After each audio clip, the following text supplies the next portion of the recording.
ಏನ್ ಎದುರಿಸ್ತೀರೇನು ಕೋರ್ಟ್ಗೆ? ಮತ್ತೆ ಬಿಟ್ಬಿಡಿ, ನಿಮ್ ನೋಟಿಸೇ ಬೇಡ, ನಾನು ಹಂಗೆ ಆರ್ಡರ್ ಮಾಡ್ತೀನಿ. ನೀವು ಆಂಟಿಸಿಪೇಟರಿ ಬೇಲ್ ತಕೊಂಡು ಅಮೆರಿಕದಲ್ಲಿ ಕೂತ್ಕೊಂಡು ಖುಷಿ ನೋಡು ಅಂತ ಹೇಳಿದಾರ.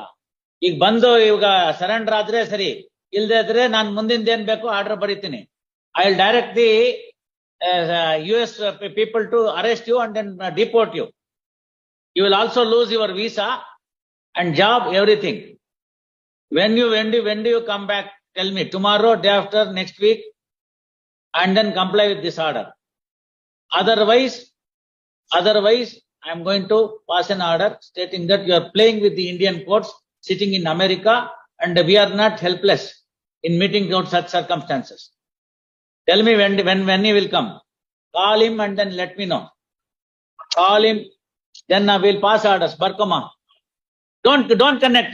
Don't worry, I will pass orders straight away. I don't even. ಏನಾಯ್ತದಕ್ಕೆ ನೀವು ಬರ್ಲೇಬೇಡಿ, ನಾವು ಹಂಗೆ ಆರ್ಡರ್ ಮಾಡ್ತೀವಿ. This order is obtained suppressing the material fact ಅಂತ ಅಂದ್ಬಿಟ್ಟು it's a fraud. No, let your senior come.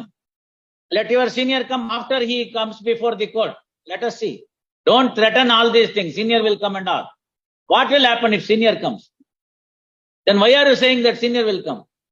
ಏನ್ ಎದುರಿಸ್ತೀರೇನು ಕೋರ್ಟ್ಗೆ?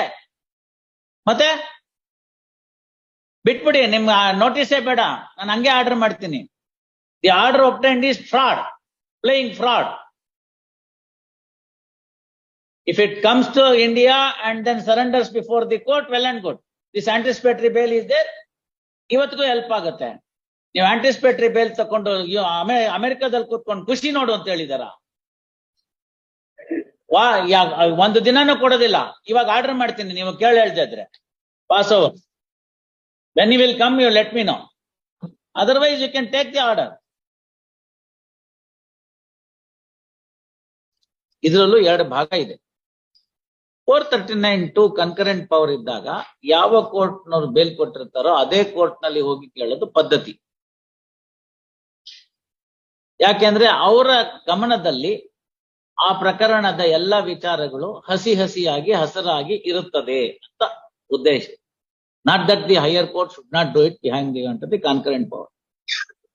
Secondly, ಈ ಎರಡನೇ ಸತಿ ಅವ್ರು ಬೇಲ್ ಕೊಟ್ಟಾಗ ಪೆರೇರಾ ಅವರು ಮುಂಚೆ ಅವರೇ ರಿಜೆಕ್ಟ್ ಮಾಡಿ ನಂತರ ಬೇಲ್ ಕೊಟ್ಟಾಗ